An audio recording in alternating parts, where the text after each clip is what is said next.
13 korban ledakan pemusnahan amunisi di Garut semuanya telah berhasil teridentifikasi. Namun tentu kasusnya tidak selesai sampai di situ karena masih ada sejumlah pertanyaan yang belum terjawab. Salah satunya, mengapa banyak warga sipil yang berada di lokasi yang mestinya steril? Kita diskusi.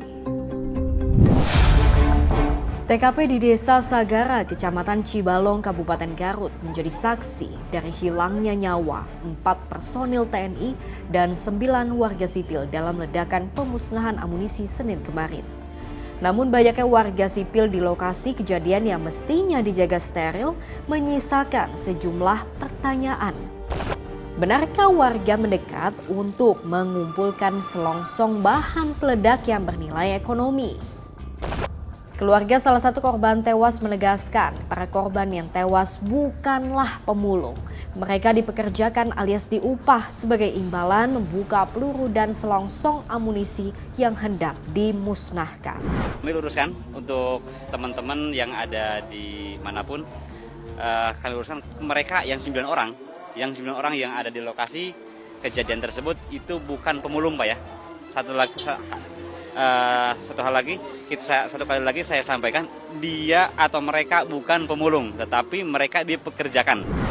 Lantas bagaimana dengan SOP-nya? Wajarkah masyarakat atau warga sipil dilibatkan dalam aktivitas militer termasuk pemusnahan amunisi seperti ini? Menurut saya harus dicermati juga ya, kalau memang benar ya ada kebiasaan melibatkan warga lokal ya, walaupun disebut sebagai orang yang dipilih atau ditunjuk, ini sebenarnya kan memperlihatkan adanya praktik informal yang dibiarkan gitu ya. Ini jelas keliru gitu ya. Keamanan dan resiko residu gitu ya. Kemudian amunisi yang diledakkan itu bisa saja tidak meledak sempurna, jadi ada sisa detonator aktif, bahan kimia sensitif atau komponen logam yang masih rentan meledak gitu ya. Justru karena kita tahu ada potensi ledakan susulan, maka seharusnya area itu kan dikunci rapat gitu ya sampai betul-betul steril dan dinyatakan aman oleh tim teknis gitu.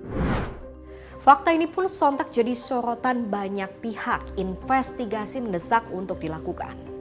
Yang menjadi perhatian kita, mengapa ada warga sipil di dalam perimeter dekat, padahal sedang ada live ammunition yang sedang dihancurkan.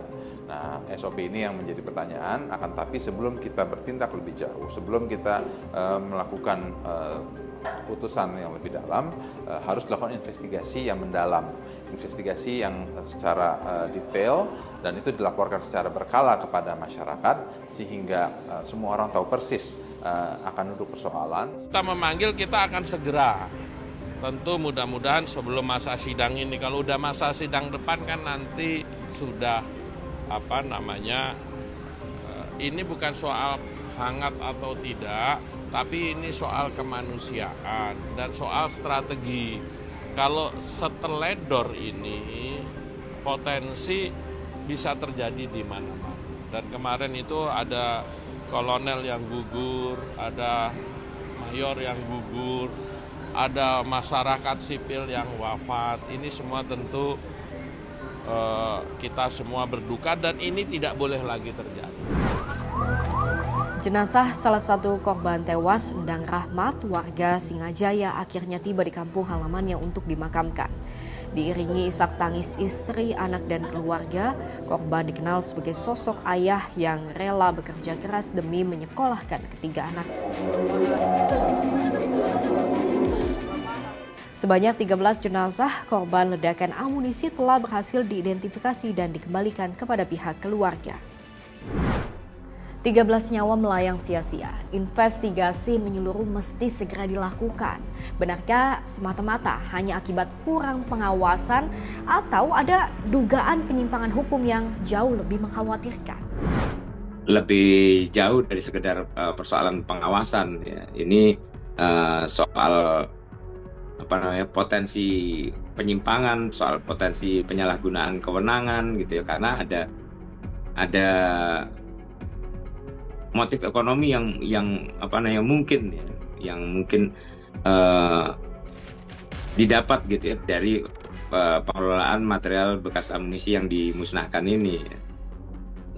Dan yang kita perlu garis bawahi gitu ya, material bekas amunisi ini kan masih merupakan bagian dari aset militer yang berada di bawah pengawasan negara gitu.